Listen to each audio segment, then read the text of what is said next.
بسم الله والحمد لله والصلاة والسلام على رسول الله. يا ربنا لقد ظلمنا أنفسنا بذنبنا وقصورنا فنتوجه إليك ونستغفرك ونتوب إليك وأنت هذر بأحوالنا فنعوذ بك من الشهوات ومن الشبهات ومن البدعات ومن كل ما يخرجنا عن الإسلام.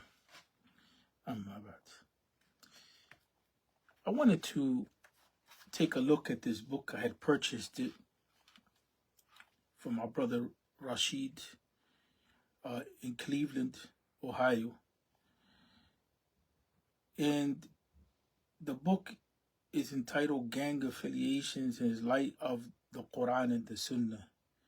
And it was compiled by Ustad Anwar Wright. And to be honest with you, the book is very interesting. That's one of the reasons why I purchased it. Caught my attention with its relevancy. And given the situation that more and more we see Muslims, either born Muslims or converts with gang affiliation for a number of different reasons. I'm not here to criticize the book. I think the book is an earnest attempt. It's a beginning stage in opening up the door on dialoguing among ourselves as to how to address the problem of gang affiliation. I appreciate what he was attempting to do. I'm not one of those that benefit from people only if I agree with them or if they're part of the clique or the group that I belong to, and so on and so forth. And I wanted to say that because unfortunately we fail to recognize each other in our work. And I wanted to recognize the work of our brother Ustad Anwar Wright in this regard. And I wanted to remove myself from the petty culture that we have at times, or if this person is affiliated with this group or this sheikh or that sheikh, we can't benefit. For me, that's the antithesis of saying that we follow dalil. Yani al-haq yu'raf bid-dalil wala bil-rijal. That's a principle that is necessary. That truth, we know it by evidence. We don't know the truth by just following people only. I mean, that can be a beginning step, but the reality is, Talib ilm, and Imam Ahmed attributed himself to be Talib ilm. The way of the people of knowledge is to look at the reality of evidence. And of course, for those of us that are on the lower level, yes, we follow the Mashaykh and people of knowledge and so on and so forth. But I'm saying that to say that we should respect our brother. We should respect our brother. And even if we disagree with him on some issues, I'm not saying that I disagree with him, but as a principle, we should consider the work, because I know some people had qualms. But to me, that is petty. I appreciate the work that he did. May Allah reward him, put it on his scale. And unfortunately, making this type of introduction bothers me a little bit, because in reality, when we address the issue of gang affiliations and we talk about that how we have to excuse each other and so on and so forth, because the culture that we have among ourselves is similar to gang culture in reality. That's how we deal with the deen. That's not how the deen should be dealt with, but the way that we deal with each other and the way that we deal with the knowledge of the deen is somewhat of a gang mentality, and it's widespread, unfortunately. And when we talk about the problem of street gangs, I wanted to get into the issue of the introduction.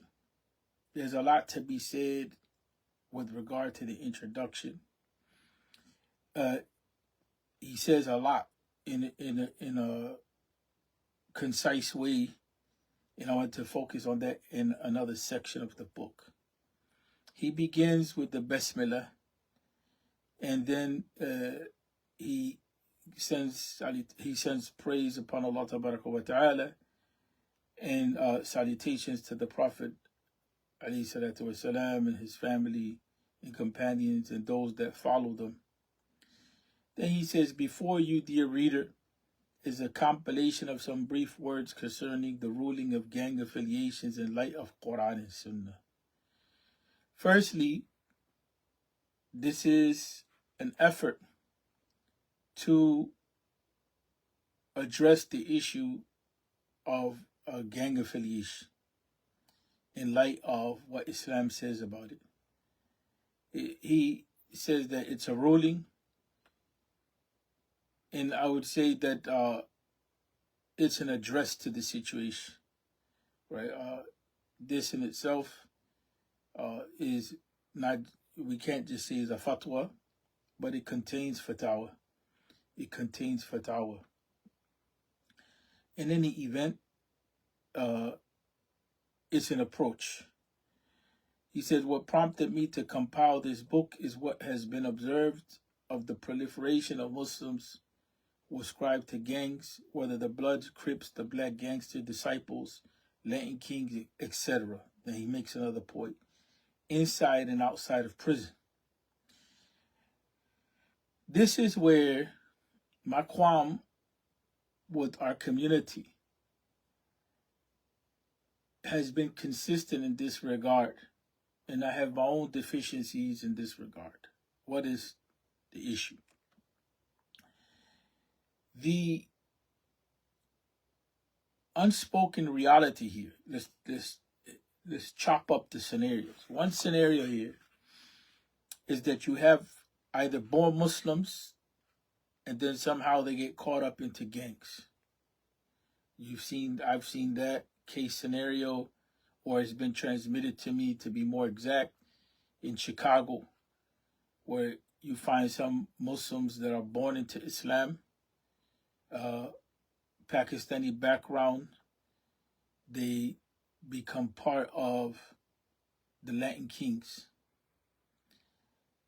And we've seen in other cities young African American brothers born Muslim. And I'm talking about we've seen as a community, and they grow up in a certain type of environment and they associate with the gang that's the gang on the block. It may not be one of these renowned gangs that were mentioned here.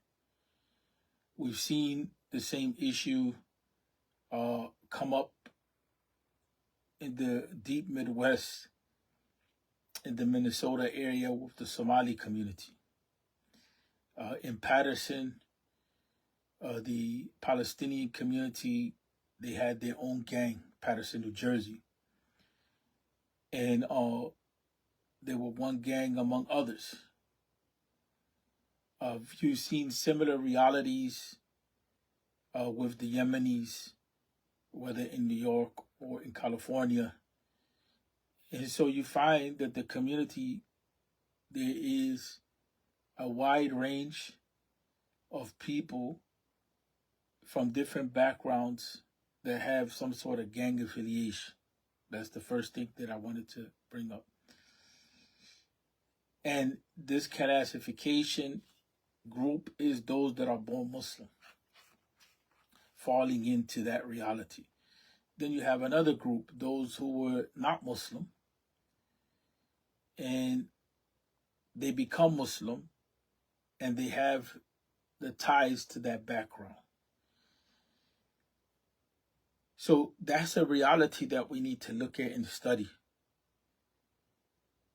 The situation of those that are born Muslim affiliating with gangs is not 100% the situation of those who converted to Islam and had gang affiliation.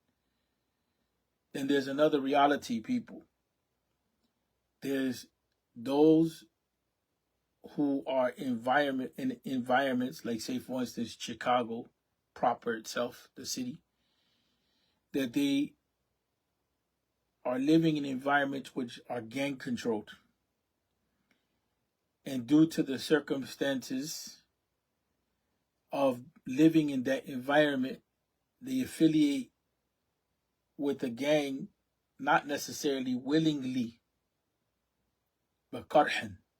They almost become obligated to survive in the environment. That's a situation in itself.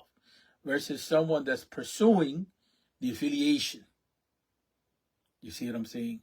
Someone that's pursuing the affiliation. So I think when we talk about that topic, it's important to start to think with a more nuanced classification. Ustad Anwar brings up a nuanced point, and this is another issue completely. Those that are inside and outside of prison. The reality of the situation is that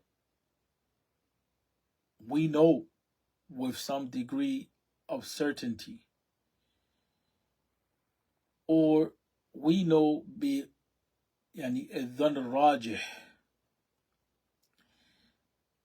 we know that we can bring data to show how it is that prison culture has had an impact on a lot of the environments that we call urban environments, even in some cases, suburban environments. The reality of how to deal with that, how to do re-entry for those that were in prison, is a serious issue. This type of Muslim that they affiliate with gangs and don't affiliate with the Muslims directly in jail or prison, it creates a lot of confusion. And in Chicago right now, we're seeing a movement of people that are renowned, people that have fame, that are affiliated with gangs, and they're coming into Islam. And so now you have a culture of people that they're affiliated with gangs, that they're coming into Islam, and that demands a whole process. Then you have the reality of the connection with the prison culture. And so then the question comes to the fore, what are we doing as far as re-entry is concerned? There's not many Muslim re-entry programs, and there's far fewer equipped, if any, to deal with deganging. The other issue is that when we have these people come into our communities, if we don't have a whole program set up just specifically dealing with reentry, our communities are not set up to bring these people in and mainstream them, because we're not doing reentry. As a universal practice, you don't see that we're involved in reentry with some strength or with some expertise. There's very few of us that are doing reentry. And so it's very difficult when you have people coming in and we don't have the ability to address this situation as individuals. The reentry concept is that we're dealing with this. It would be that we're dealing with the problem as an institution. But that is not the that situation of people coming into Islam and coming out of prison and being gang affiliated, and both having prison backgrounds, so on and so forth. We've heard many imams struggle with that issue. It's not a real easy issue to deal with because of the psychology behind it. And so, the issue comes to the fore that when we talk about Muslims outside of prison or bringing prison culture with them, or Muslims bringing street culture with them. At times it's influenced also by a prison culture. The reality is that this type of situation, uh, when you start talking about gangs like Bloods, Crips, Gangster Disciples, Latin Kings, and others, there at times is a way for them to be able to be given a pass out of the gang. But remember that these types of associations are associations that are blood associations, meaning that when you come in, you're there for life. And so if you decide to leave, you can be killed. And at times, at a lesser degree, you'll be harmed in order to leave. So the situation is that most of our communities are not prepared to deal with that. Our communities right now have become suburban communities, and middle and upper class lifestyle communities.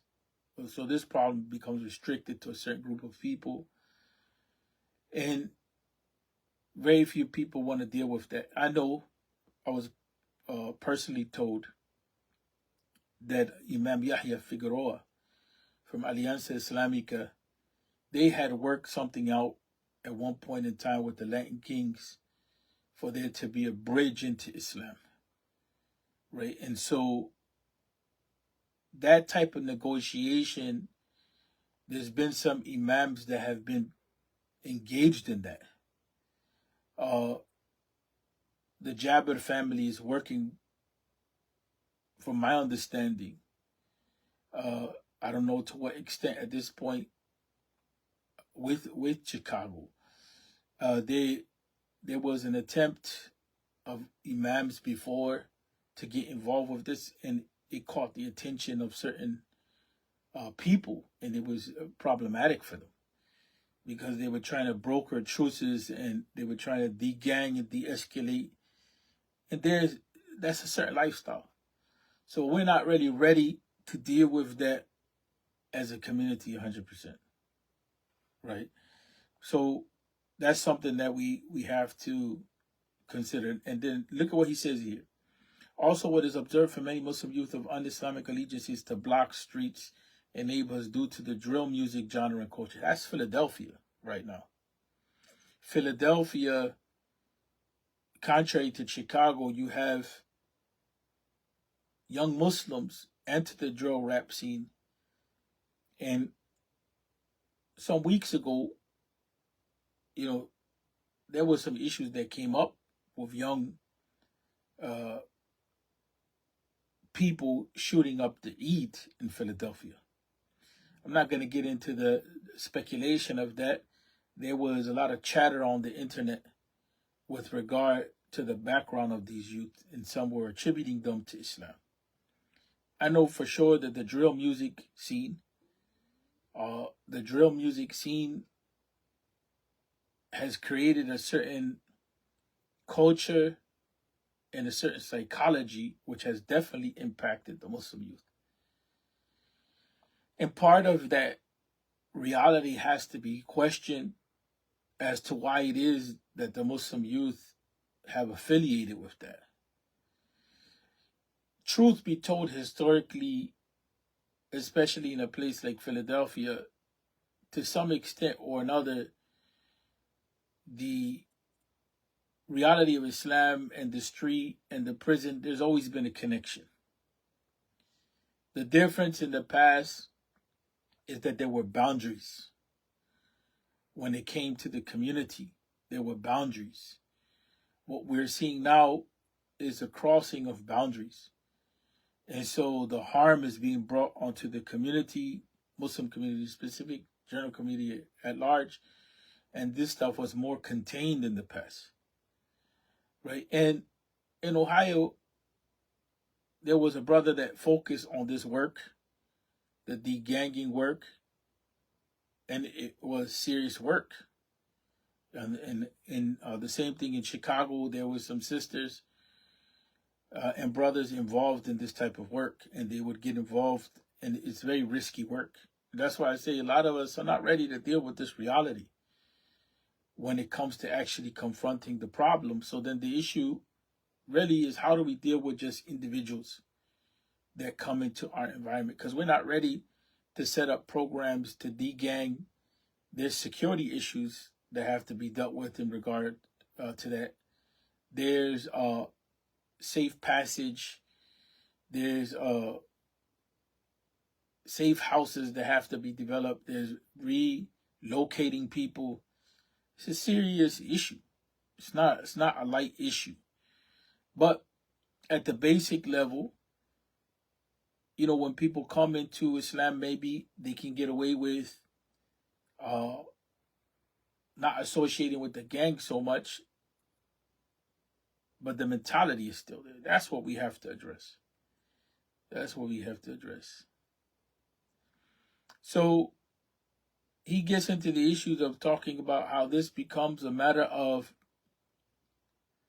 loyalty. Who are you loyal to? And who do you consider your enemy? And that's true, because immediately you find the issue of the ops, or the issue of the enemy in mind for a lot of these brothers is something that's very clear. You know, who are their enemies? And so, in an attempt to deal with the issue, Ustad Anwar, he says that he sought the advice of Sheikh Ubaidullah al-Jabiri.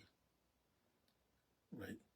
When I sent a question to him over a decade ago about what I saw in the prisons of Muslims describing the gangs, he responded, as was related to me by Adil bin Arif, speak to them about the ayat pertaining to loyalty and to disengagement, or al-wala wal-bara, right?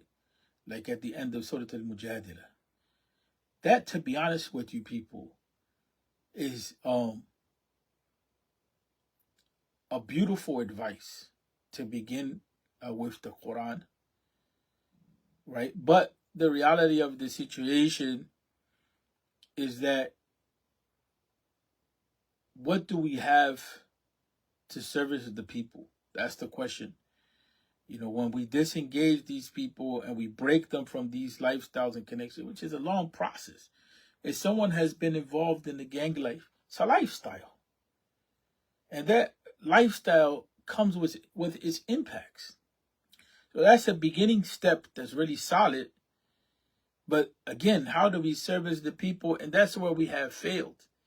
In the past, when people, like in the past, when you look at someone like Al-Hajj Malik Shabazz, rahmatullahi alayhi, the series of stages that he went through to disengage from the lifestyle that he was living to come into Islam. And it was an honor or badge of honor for many that came into Islam and they had a prison background and they were able to transform their lives. That has to be renewed. The issue of self-transformation. So he begins with that, and then he says that for these reasons I have decided to compile this book for the purpose of clarity, guidance, and advice to those involved in such affiliation. The reason why I said, when he says the ruling, a compilation of some brief words concerning the ruling, it's more than just a ruling that's going on here. Some aspects pertain to fatwa or fatwas, and then some of this is more from the angle of nasiha, right? And so that's something, although, you know, I'm not necessarily criticizing him 100%, but just to be daqiq fil kalam, to be precise. The other issue that I wanted to bring up, and I don't want to stretch this out too long, is some of the things that he quotes in the appendix. He says, the question, how should Muslims deal with gang-affiliated or sinful Muslims? So here he's turning to Sheikh Muhammad Salih Al-Uthaymeen, rahmatullahi alayhi. And then he says,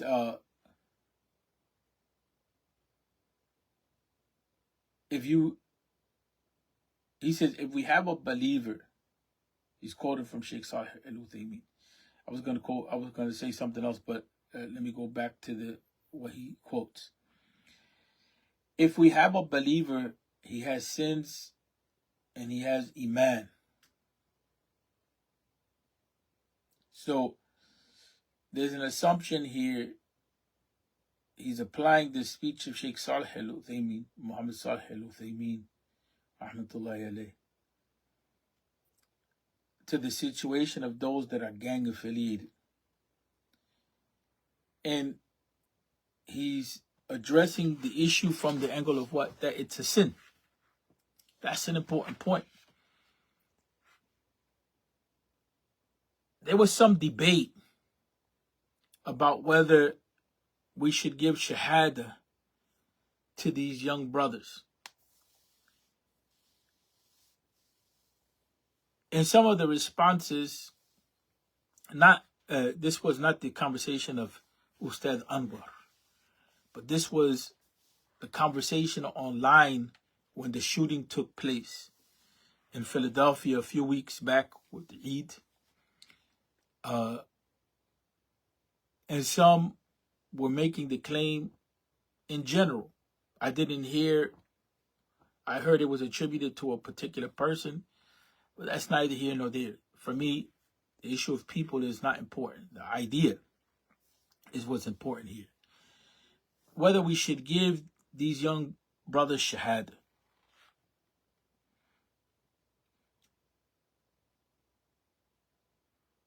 And my first response was kind of thrown back, because the issue came up, do we leave them in kufr? But then, with some time and reflection, it's not the question of whether we should give them shahada or not. The reality of the situation is that what do we have in place to guide them into Islam? Not just give them the shahada so that they come into Islam, but guide them into Islam. And that's the difference. Out of all of this talk that we have, that's the difference between the Sahaba and ourselves. That the companions, radiallahu anhum ajma'in, when they came into Islam, there was a process that they engaged in. And that's where we go back to what was said earlier, that the difference between us and our elders is that they took you through a process. So we can give people shahada, but if we don't have anything in place, what's going to happen is that they're going to have a shahada with a gang-banging mentality and even utilize the deen maybe for destructive practices. So that's the issue that we confront. So I'm glad that he characterized the person as a sinner if he's a Muslim, not a kafir.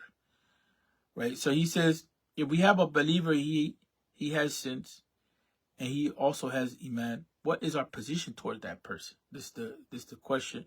This is the statement made by Sheikh Uthaymeen. He's beginning with a question. And Sheikh Uthaymeen says, we have allegiance to that person according to what he possesses of his Iman, and we hate him due to what he has from sins and disobedience. I don't know if that's an accurate translation, that we hate him or that we hate his actions. It says, this believer who is a fasiq is a person that is rebellious and sinful. We love him due to what he has of Iman, and we hate him due to what he has from sin. And what is amazing is that some people hate the sinful believer more than they hate the kafir. Right? That is a problem. Right? This is turning the facts and reality upside down. It says we must hate the kafir with all of our heart because he is an enemy to Allah and his messenger and an enemy to us. I believe that requires a little bit of nuance in terms of translation. But the translation, for the sake of the moment, let's let it be the way that it is. It says, this speech from Sheikh Al-Uthaymeen is very important because I have witnessed that many times Muslims passionately hate gang-affiliated Muslims, but you see them in the company of disbelievers. Or you find that they associate with Muslims upon innovation, such as Sufis, Asharis, Kharijis, or other innovators. They do not realize that the harm of people of innovation is greater than the people of sin. That right there has some issues in terms of the way that it is dealt with. People are not, and these affiliations at times, these affiliations don't have anything to do with the Aqidah. It has to do with being safe, or it has to do with a certain comportment of the people. They're easier to deal with. It has to do with the actions of people. You can have a person that has innovation in Aqidah and has good character. You can have a person that doesn't have good, sound Aqidah at all. It's a kafir in Aqidah, and they have good character. They're trustworthy at the level of voices. If they say they're going to do something, they follow through. You know, there are people that their speech has, some weight to it.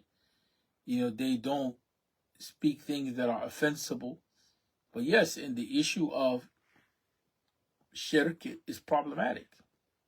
You see that. You see that. And then you have a person that's from Ahl al-Fasad, and they could be a Muslim, but their actions are from that which is corrupting. And so that's why you begin to see this issue among people.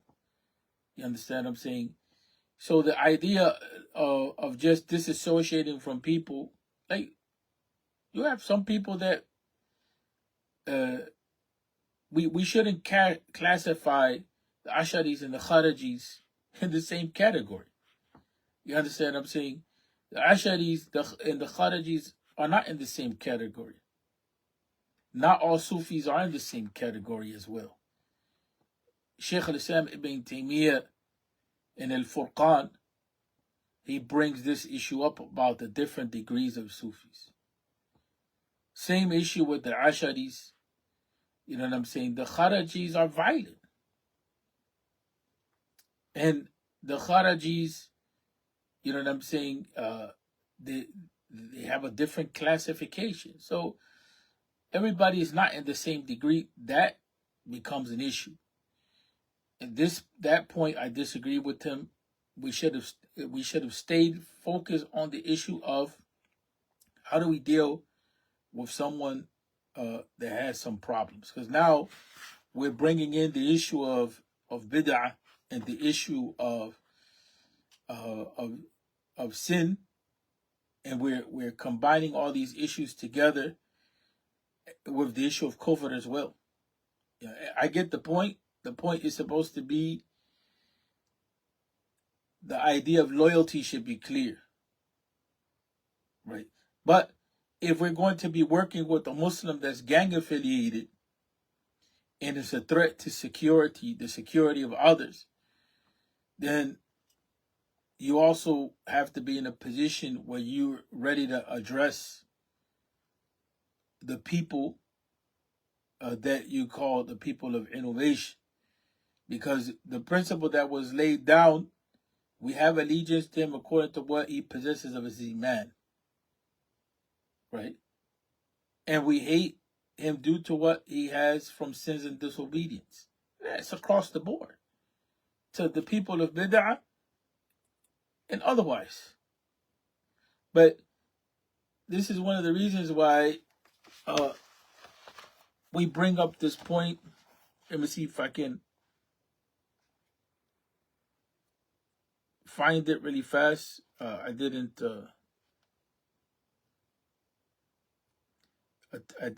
plan to do this, to look this up, but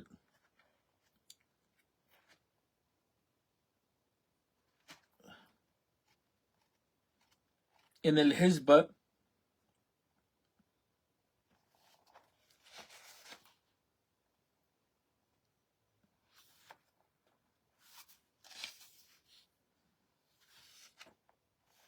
the Shaykh Islam ibn Taymiyyah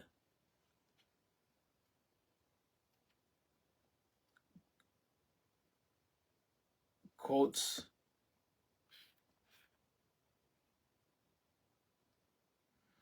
love and hate, the Islamic perspective. It is therefore incumbent upon us to examine the nature of our love and hate and to assess whether it conforms to the command of God and His Messenger.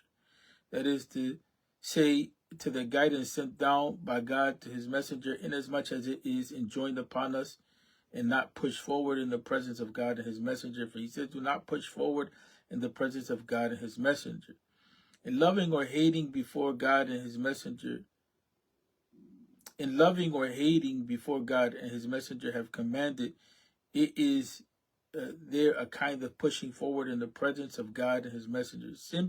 Simple loving and hating is capricious, whimsical, something of the whim.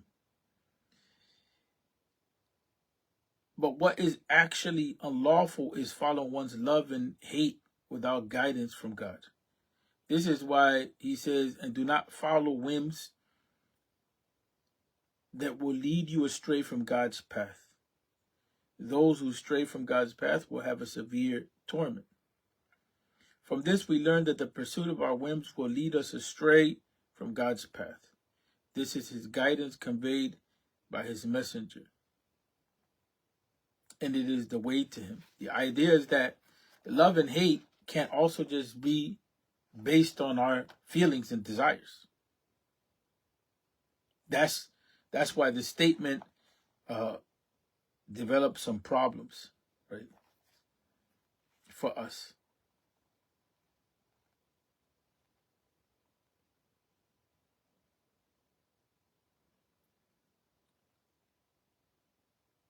This is why those who depart from the requirements of the book and the Sunnah, which is the requirement is to be just and fair with people, whether scholars or ordinary people, are classed as people of desire, caprice, just as they were named by the earlier believers. Whoever does not follow knowledge follows his own whim. Religious knowledge is possible only through God's guidance, which His Messenger has conveyed. Thus the Exalted One says in one place, but many misled by their whims without knowledge, and elsewhere, and who is farther astray than one who follows his own whims without guidance, right? Love and hate lead to acquiring of taste when their objects are present, to passion, desire, and so on. To follow these without the sanction of God and His Messenger is to follow one's whim without guidance from God. Worse things may escalate to the point where one makes a God out of one's whim. May Allah protect us. Capriciousness is in flesh, since the former is the condition of the unbelievers, whether the people of the book or the people of shirk overall. As the Exalted One says, then if they do not answer you, know that they are just following their own whims, and who is farther astray than one who follows his own whims without guidance from God, right? So Shaykh al-Islam ibn Taymiyyah is saying, we have to be careful with the issue of love and hate, because the issue of love and hate can come back to our desires, and we can be claiming, now this is the part, we're claiming that we're loving and hating based on the book and the Sunnah, but in reality is our desire, right? And so now he quotes Shaykh al-Islam ibn Taymiyyah. People of the book, do not overstep the bounds of truth in your deen, and do not follow the whims of people who went astray in times gone by, who misled many and strayed from the even way, right? And so that's something that we're brought up. We're bringing to the table, that we have to be careful when we talk about the issue of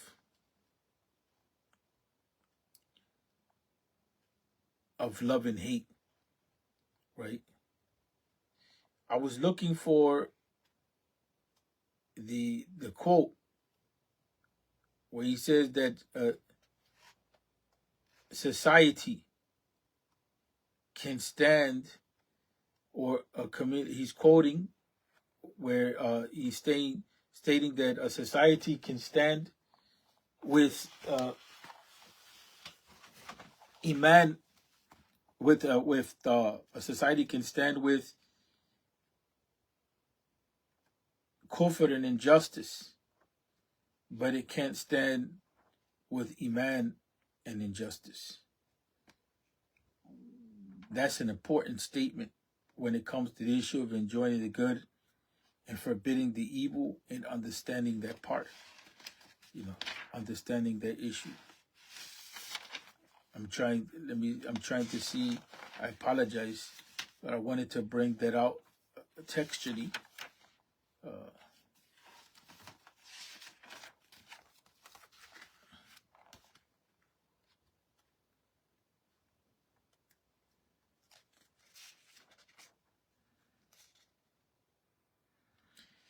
Then, let me say something else along the way this point comes up. And this is from Al-Amr bil Ma'ruf and Nahy al Munkar by Shaykh al-Islam ibn Taymiyyah. It's another book outside of the Hizbah, the institution of Hizbah.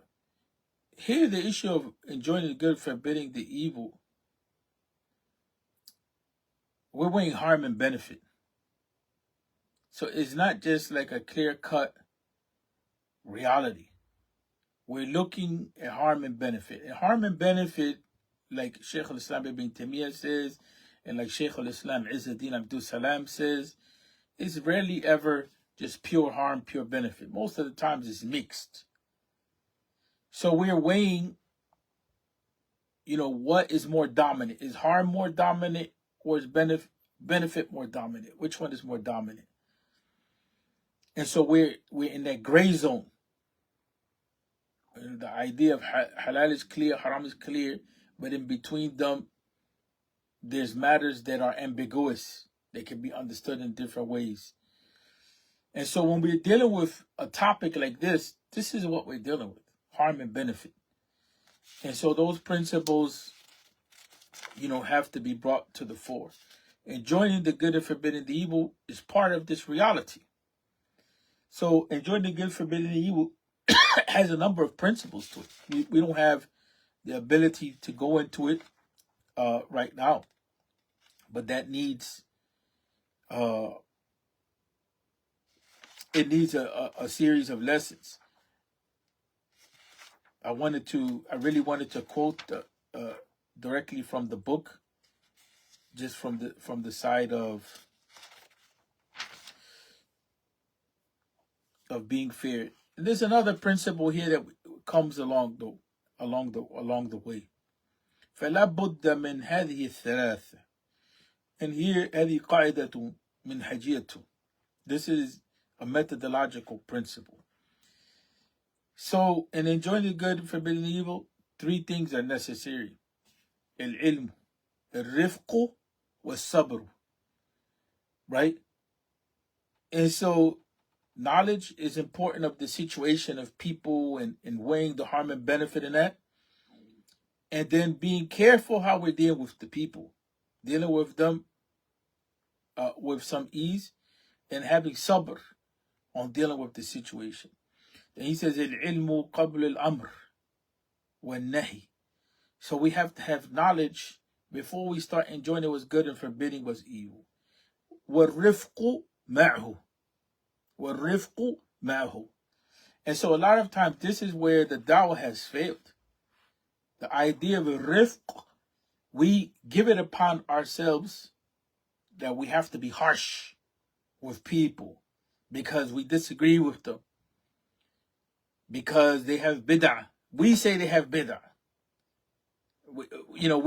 We group the people in different groups, we label them, and then we give ourselves the right to deal with them harshly. That's not the way.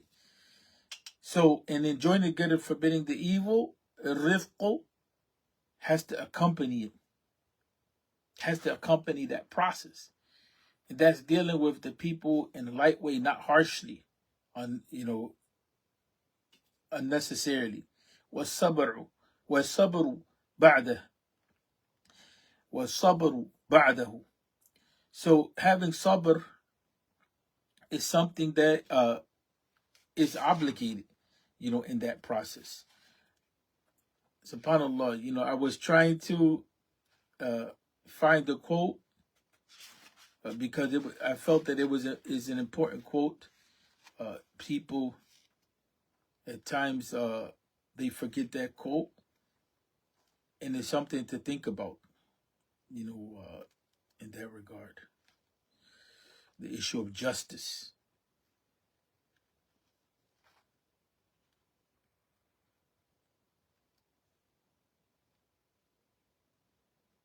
Please be patient with me. Hopefully I'll find it.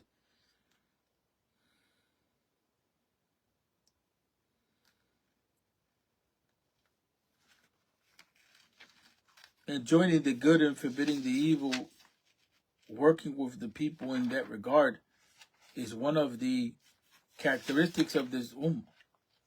Bani Israel didn't have that quality. And you see that in the fact that they didn't extend the da'wah to the people of the Hijaz, when it was necessary to deal with them with knowledge, because Jahiliyyah was widespread. No, they left them. They left them drowned in their shirk, and they left them drowned in their social problems. And the same thing with those who were claiming to follow Musa. Same thing with those who were claiming to follow Musa. They left the people of Jahiliyyah in Jahiliyyah. Whereas one of the characteristics of this ummah is not only enjoining the good and forbidding the evil, but is also the obligation of tabligh. الأمر بالمعروف والنهي عن المنكر مقرون بالتبليغ. Right? And then I wrote as a side note, هذا من خصائص هذه الأمة. Right? That enjoining the good and forbidding the evil, part of it is that it's accompanied by educating the people on the deen and the values of the deen, teaching them the deen. That's the issue of tabligh. That's from the characteristics of the ummah. How can we enjoin the good and forbid the evil if there's no knowledge? The Rusul, when they came, they taught the people. So also, in addition to enjoining the good, forbidding the evil, is that we have to have knowledge. We have to have a good character in how we're dealing with the people. We have to have patience with the people. You have to have patience with the people.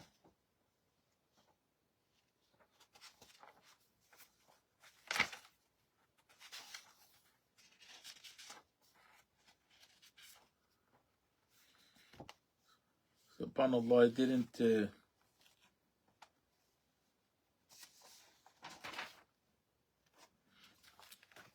unfortunately in that work, it didn't the quote didn't present itself.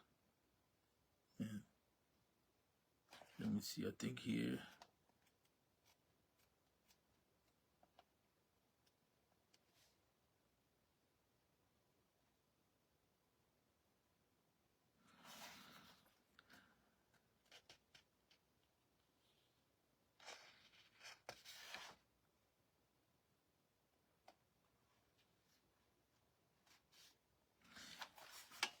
Anyway, it didn't come up for the moment. If I'll pull it up.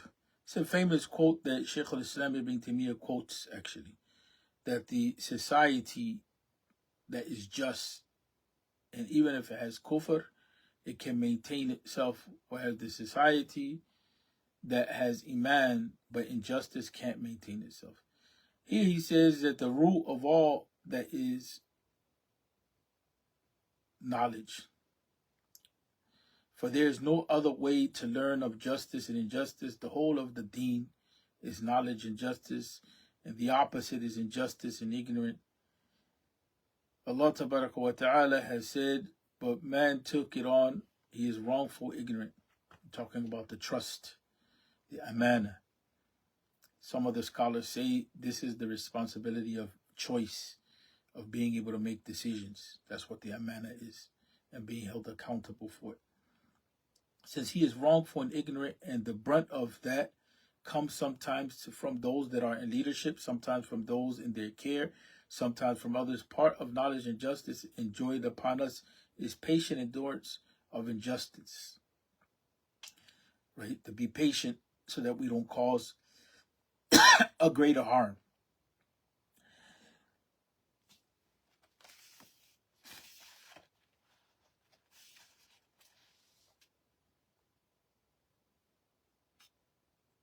At the end of the day, people, I want to close with, I got kind of stuck on the whole issue of wanting to quote directly about the issue of the just society and the importance of justice, even when it comes into the issue of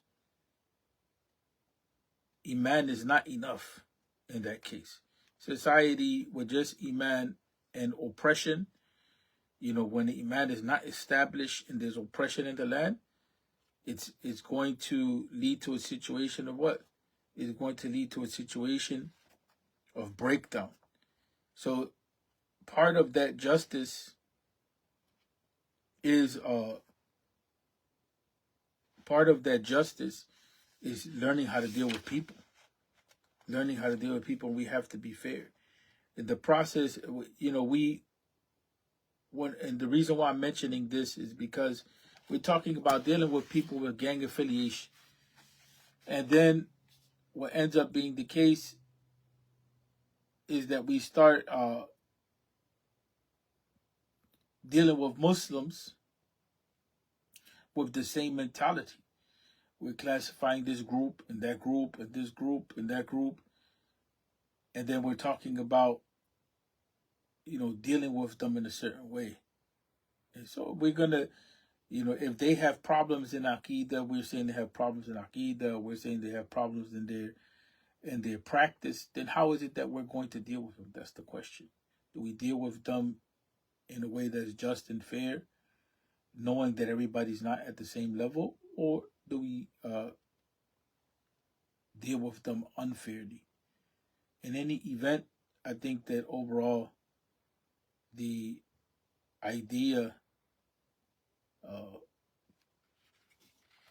of dealing with this topic is something noble by Ustad Anwar Wright. I think is necessary. But I think that this needs more investigation. It needs trainings from those that have on-the-ground experience with de-ganging and dealing with the gangs. I think it needs a little more nuance also as far as the principles of the deen.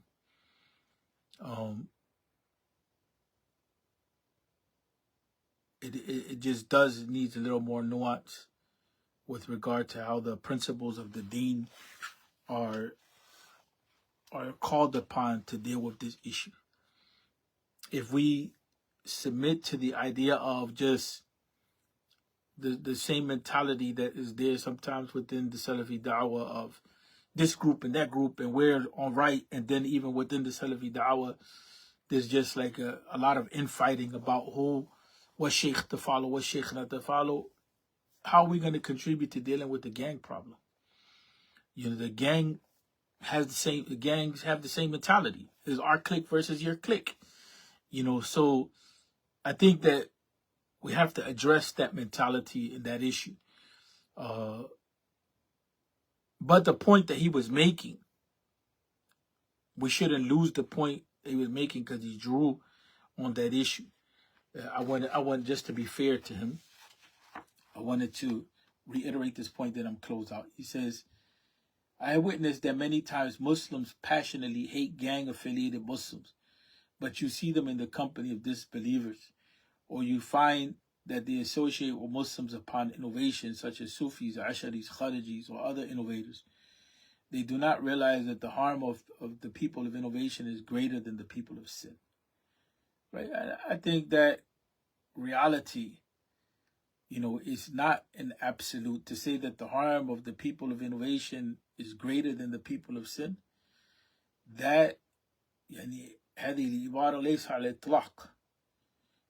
We can't say that in an absolute way. some people of sin, their sins don't just impact them, they impact others. And some people of bid'ah, they don't call to the bid'ah. Their bid'ah is just with them. So in this case, the people of sin, some people of sin, that they are putting the jeopardy of others, they're jeopardizing the safety of others, is not compared to someone that is engaged in a bid'ah action by themselves, that you can't deal with them or see them. They're not having a negative impact on you. Right? And so he's saying that in the context of how do we deal with gang members, he's saying that we shouldn't push them away. That's true, right? But the example is misplaced. The example is misplaced. It's a good attempt, but it needs some more effort. We should deal with everyone fairly. We should deal with everyone fairly and justly, and we should deal with people, whether Muslim or not Muslim, unless they're aggressors. Unless they're aggressors, and everybody's not of the same category, people. That's just the reality. Neither sinners are not all at the same level. There's different levels. People of bid'ah, same thing. They're at different levels. They're not at the same level. That requires wisdom. That's why enjoying the good and forbidding the evil is not the task of everyone. Right? It's not the task of everyone. There's a lot more to be said. I just wanted to share those thoughts. Came to mind. Share the book a little bit. Overall, I think it's a good attempt. Still needs some work.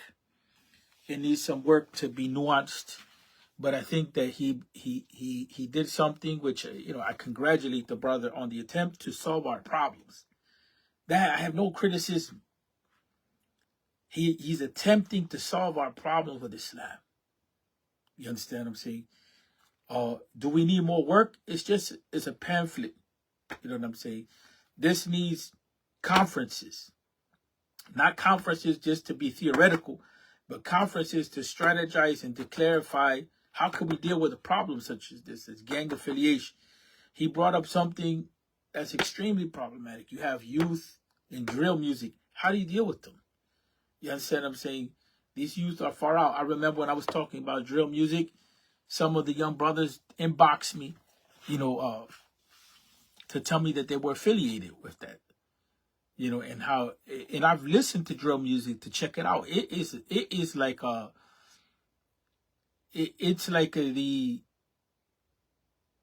forget the name of the app where basically you would meet up other people and you will be given secret locations, so you feel like you're part of a group. It's fun, it's exciting. That's how they make that drill music. That drill music is my friends, my clique. We're going on this mission. It's like a video game. It's like a video game that's extremely fun. So that's a mentality, which people have.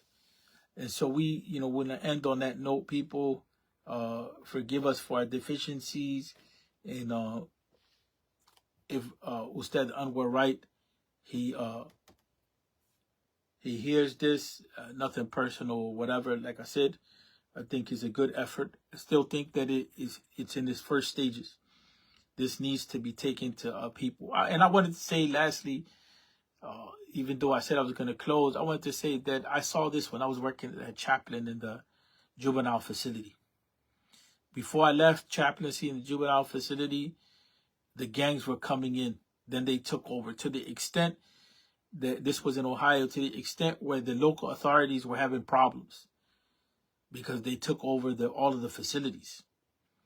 And it was an issue that was deeper than we could handle. You know what I'm saying? As Muslims and as a community, even the state was having issues handling it. So I think that it needs to be looked at. I think that Muslims in the past did a great job with this, but there's some discussions that have to be had on why they did a great job with it. In any event, he says that we should look at them as brothers and try to deal with them with regard to the issues as that being kind of an open sin. We shouldn't take them outside of Islam or whatever. For those that have said that we shouldn't give them shahada, that's not a clear-cut solution. We should give them shahada with some programs. So that means we have to reorganize ourselves. Allahu a'lam. Assalamu alaikum wa rahmatullah. Wa nastaghfirullah wa natubu ilayh.